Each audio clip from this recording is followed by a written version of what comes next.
حضرت معاویہ صحابی ہیں، کاتب وحی ہیں، حضور کے برادر نسبتی ہیں، صالح ہیں، ام حبیبہ بہن ہے ان کی جو حضور کی زوجہ محترمہ ہے، ان کا مقام بہت بلند ہے، لیکن ہم انہیں خلفائے راشدین میں شامل نہیں کرتے، اس لیے کہ ان کا جو خلافت کو اختیار کرنا یا حکومت اختیار کرنا یہ قبائلی عصبیت کی بنیاد پر تھا، باہمی مشورے کی بنیاد پر نہیں تھا۔ لیکن 20 سال تک ان کا دور حکومت ہے اور کوئی خون ریزی نہیں، کوئی غارت گری نہیں، کوئی اختلاف نہیں، کوئی بغاوت نہیں، کوئی جھگڑا نہیں، مدبر اس درجے کے تھے۔ اب آئیے آخری سٹیج آئی، حضرت معاویہ کو مشورہ دیا گیا، مغیرہ ابن شعبہ ایک بزرگ صحابی تھے، کہ دیکھیے جناب امیر، مسلمانوں میں اختلاف ہوا، 4.5 سال 5 سال خانہ جنگی رہی، اب اگر پھر معاملہ آپ کے انتقال کے بعد ایسے ہی چھوٹ گیا تو اختلافات ہوں گے، جھگڑے ہوں گے، مختلف دعوے دار سامنے آئیں گے، جنگیں ہوں گی، پھر دوبارہ جو ہے فساد ہو جائے گا، آپ کسی کو نامزد کر دیجیے۔ اور پھر مشورہ دیا اپنے بیٹے یزید کو نامزد کر دیجیے۔ حضرت معاویہ ریلیکٹنٹ رہے، لیکن اس کے بعد انہوں نے مان لیا اور فیصلہ کر لیا۔ یہاں میں چاہتا ہوں کہ بات سمجھ لیں اچھی طرح، اس معاملے میں اگر آپ حضرت معاویہ کی نیت پر شک کریں گے تو مجھے آپ کے ایمان پر شک ہو جائے گا۔ نیت پر نہیں، غلطی ہو سکتی ہے، صحابی ہیں، نیت غلط نہیں تھی، نیت کیا تھی؟ اور میں سمجھتا ہوں 100% درست تھی کہ اب اتنا پانی گزر چکا ہے پل کے نیچے سے وقت کے دریا میں کہ بارے صحابہ سب رخصت ہو چکے، اب اکثریت 9 مسلموں کی ہے،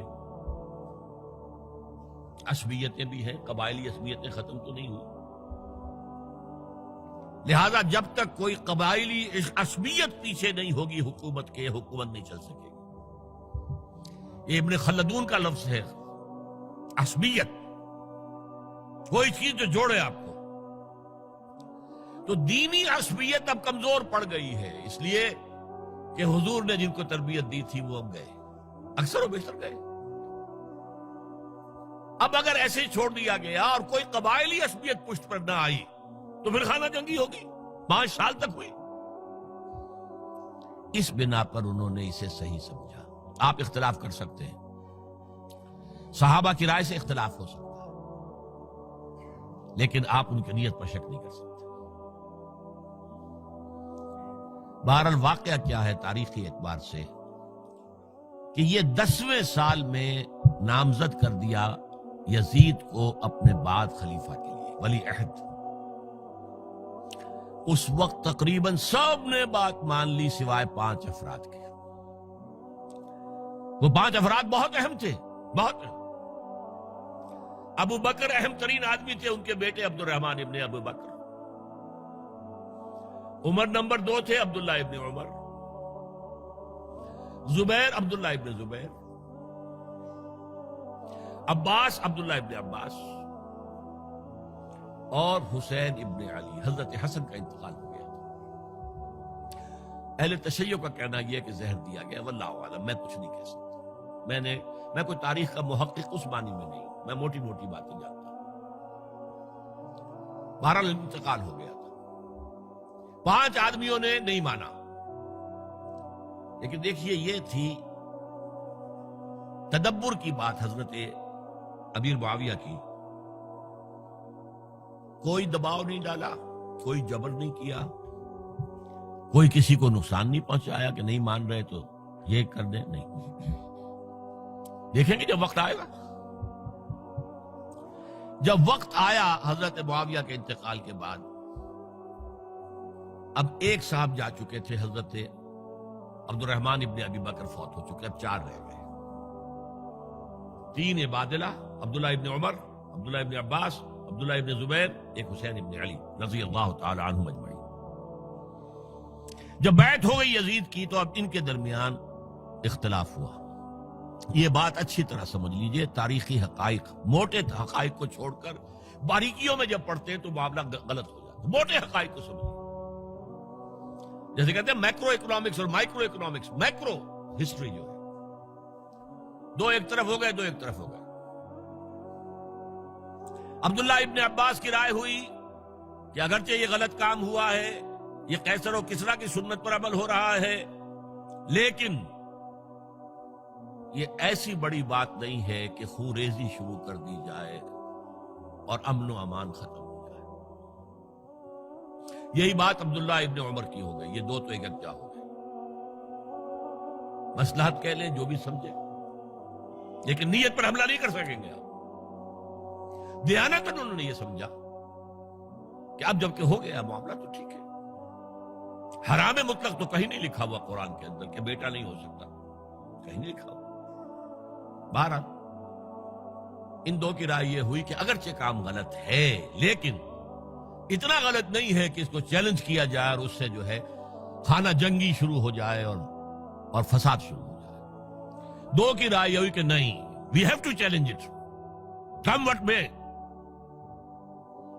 عبداللہ ابن زبیر، حسین ابن علی رضی اللہ تعالی عنہما یا عنہم، تو یہ دو علیحدہ. ان دو میں اب اختلاف ہوا. عبداللہ ابن زبیر کی رائے یہ تھی کہ یہی مقیم رہو مکے میں، حجاز میں، مکے اور مدینے میں، یہاں سے ریزسٹنس موومنٹ ہم شروع کریں گے، کیونکہ یزید کی خلافت تو دمشق میں تھی، بہت دور. حضرت حسین کو خطوط آ رہے تھے کوفے سے. کوفہ حضرت علی کا صدر مقام رہا تھا، اور جن سبائیوں نے فتنہ پیدا کیا تھا حضرت عثمان کے خلاف وہ بھی وہیں آباد تھے. انہوں نے خطوط کا تاطا باندھ دیا، آپ آئیے ہم آپ سے بیعت کریں گے اور کھڑے ہوں گے اور مقابلہ کریں گے اور اس یزید کی حکومت ختم کریں گے. ڈاک کے تھیلے بھرے ہوئے. حضرت حسین نے فیصلہ کیا کوفے جانے کا، بہت روکا. عبداللہ ابن عباس بہت ان سے بزرگ تھے عمر میں، اور ویسے بھی ایک اعتبار سے نانا تھے، ایک اعتبار سے پردادا تھے. حضرت عبداللہ ابن عباس حضور کے چچا زاد بھائی تھے، تو نانا ہو گئے کہ نہیں؟ حضور نانا تھے کہ نہیں؟ اور حضور کے چچا تھے حضرت عباس، ان کے بیٹے ہیں. تو اس اعتبار سے حضرت علی رضی اللہ تعالیٰ عنہ کے کیا ہو گئے؟ چچا. بہرحال میں کچھ گڑبڑ کر رہا ہوں اس وقت. وہ دوڑتے جا رہے تھے کہ حسین خدا کے لیے مت جاؤ، خدا کے لیے مت جاؤ، یہ کوفی تمہارا ساتھ نہیں دیں گے. الکوفی لا یوفی، کوفی وفا نہیں کرتا وعدہ. اور خدا کے لیے اگر جانا ہے اپنے گھر والوں کو یہاں چھوڑ دو. بس حضرت حسین پر رضی اللہ تعالی عنہ جو ایک کیفیت تھی، انہوں نے سب باتوں کو نظر انداز کیا. وہاں ہزاروں لوگوں نے مسلم بن عقیل جو حضرت حسین کے نمائندے کی حیثیت سے پہلے گئے تھے، ان کے ہاتھوں پر بیعت کیا. وہ خطوط آ رہے تو اور بھی بات پختہ ہو گئی. ابھی راستے ہی میں تھے کہ پتہ چلا کہ ابن زیاد گورنر بن کر آیا ہے، اور اس نے جو وہاں پر تشدد کیا ہے اور ڈنڈا برسایا ہے، سب بیعت توڑ کے گھروں میں چھپ گئے. اور مسلم بن عقیل جو ہیں وہ بے یار و مددگار شہید بھی کر دیے گئے. حضرت حسین نے ارادہ کیا کہ واپس ہو جائے مدینے کی طرف. اب مسلم بن عقیل کے بیٹے جو ہیں، وہ عرب کی ایک غیرت ہے، ایک آنر جسے آج کل کہتے ہیں، ہم اپنے باپ کا بدلہ لیے بغیر نہیں جائیں گے. اور حضرت حسین کی شرافت اور مروت، یہ لوگ میرے ساتھ آئے تھے، میرا ساتھ دے رہے تھے، اب میں ان کا ساتھ کیسے چھوڑوں؟ بہرحال وہ حادثہ فاجعہ ہو کر رہا، اور اس میں سب سے بڑا سبب جو بنا ہے وہ میں چاہتا ہوں جس کی طرف کسی کی نگاہ نہیں گئی. افسوس یہ ہے کہ میرا اس پر جو کتابچہ ہے سانحہ کربلا وہ آؤٹ آف پرنٹ تھا. کوشش تھی کہ آج یہاں وہ پیش کیا جاتا، مختصر ترین، لیکن آپ دیکھیں گے کہ کلیئر ہو جاتی ہے ہسٹری. دو کتابچے ہیں. شہید مظلوم، میرے نزدیک مظلوم ترین شہید حضرت عثمان رضی اللہ تعالی، اور سانحہ کربلا، بہت بڑا سانحہ، اس میں کوئی شک نہیں. حضرت حسین کا صبر اور مثابرت اور استقلال اور شجاعت یہ مثالی ہے تاریخ کے اندر. اپنے سامنے جو ہے اپنے ایک ایک کر کے چراغ گل ہو رہے ہیں، خاندان سارا ختم ہو رہا ہے، شیرخوار بچے شہید ہو رہے ہیں. وہ تو ایک بچہ بیمار تھا، حضرت علی بن حسین زین العابدین رحمت اللہ علیہ، وہ بچا ہے. لیکن اصل میں شرافت اور مروت جو ہے وہ بسا اوقات اپنی شرافت کی وجہ سے مار کھا جاتی ہے۔ حضرت حسین سے میرے نزدیک یہ ایک اسٹریٹجک مسٹیک ہوئی کہ جب کوفیوں کا لشکر سامنے تھا تو وہاں کھڑے ہو کر ایک ایک کا نام لے گا، فلاں ابن فلاں کیا تم نے مجھے خط نہیں لکھا تھا؟ اے فلاں ابن فلاں کیا تم نے مجھے خط نہیں لکھا تھا؟ سب کے راز فاش کر رہے ہیں، اور دیکھو یہ میرے پاس یہ تھیلے بھرے ہوئے تمہارے خطوں کے موجود ہیں، تم نے مجھے بلایا اور میں آیا۔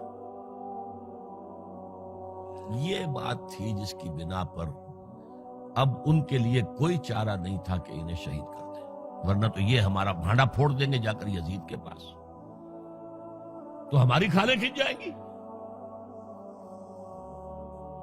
یہی وجہ ہے کہ حضرت حسین نے 3 آفرز کی، مجھے واپس مدینے جانے دو، نہیں،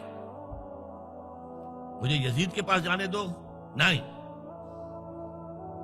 مجھے کہیں اسلامی سرحد پر بھیج دو، میں وہاں پر کافروں سے جنگ کرتے ہوئے زندگی ختم کر لوں گا، نہیں، ہیئر اینڈ ناؤ بیٹھ کرو۔ یہ حضرت حسین کی شرافت، غیرت، حمیت، مروت اس کے خلاف تھا، لہذا انہیں شہید کیا گیا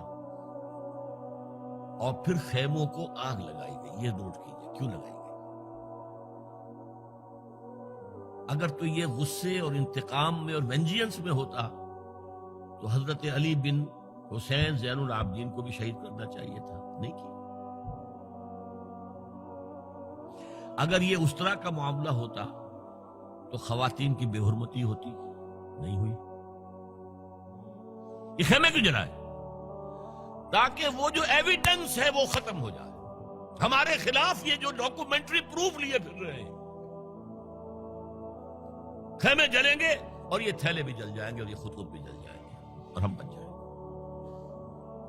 یہ ہے میرا تجزیہ۔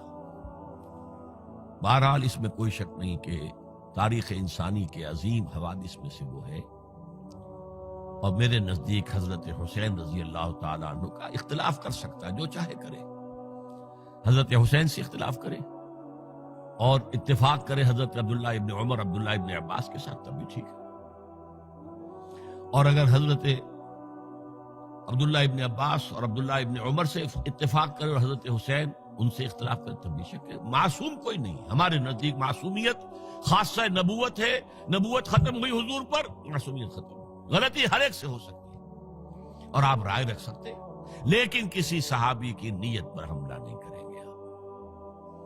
صحابی کی نیت پر حملے کا مطلب کیا ہے کہ محمد صلی اللہ علیہ وسلم تزکیہ نفس نہیں کر پائے، یہ ریفلیکٹ کرے گی حضور کی اس پوری کی پوری جد و جہد پر کہ شخصیت سازی نہیں کر پائے محمد صلی اللہ علیہ وسلم، نہیں، معاذ اللہ ثم معاذ اللہ ثم معاذ اللہ۔ بہرحال یہ ہے تاریخ کے اعتبار سے ہمارے ہاں جو عظیم ترین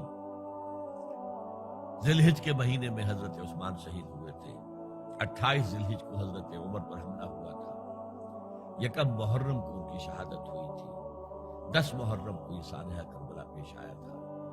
یہ ہماری اس ابتدائی تاریخ کے اہم لینڈ مارکس سے جنہیں ہم شہادت کے نام سے جانتے ہیں، لیکن میں اب پھر دوبارہ کہوں گا یہ اللہ کی راہ میں قتل ہوئے ہیں۔ وَلَا تَقُولُوا لِمَنْ يُقْتَلُ فِي سَبِيلِ اللَّهِ أَمْوَاتٌ بَلْ أَحْيَاءٌ وَلَكِنْ لَا تَشْعُرُونَ وَلَا تَحْسَبَنَّ الَّذِينَ قُتِلُوا فِي سَبِيلِ اللَّهِ أَمْوَاتًا بَلْ أَحْيَاءٌ عِندَ رَبِّهِمْ يُرْزَقُونَ۔ لیکن وہ شہادت علی الناس کی ذمہ داری جو مجھ پر اور آپ پر ہے، حضرت حسین کو یاد کر لیں، حضرت عثمان کو یاد کر لیں، ان کے لیے کوئی رنج اور غم کا اظہار کر لیں، اس سے کچھ حاصل نہیں ہے۔ حاصل تو یہ ہے کہ شہادت علی الناس کی تیاری کیجئے، اپنی ذاتی زندگی میں آج سے گواہی دیجئے اللہ کے بندے ہونے کی، اپنے عمل میں، اپنے قول میں، اور کوشش کیجئے کہ مل جل کر اس ملک کے اندر وہ نظام برپا کرے کہ جو شہادت علی الناس، دین حق کے ایک کامل نمونے کے طور پر دنیا پر حجت قائم کر دے کہ دیکھ لو اپنی آنکھوں سے، یہ ہے وہ دین حق جو محمد لے کر آئے تھے۔ اللہ تعالیٰ مجھے اور آپ کو اس کی توفیق عطا فرمائے۔ باقی یہ کہ یہ کیسے ہوگا، اس پر تو میری کتابیں پہلے بھی تقاریر میں کر چکا ہوں، وہ منہج انقلاب نبوی وغیرہ وہ ہے، ان کا مطالعہ کیجیے۔ بارک اللہ لی و لکم فی القرآن العظیم ونفعنی وإیاکم بالآیات والذکر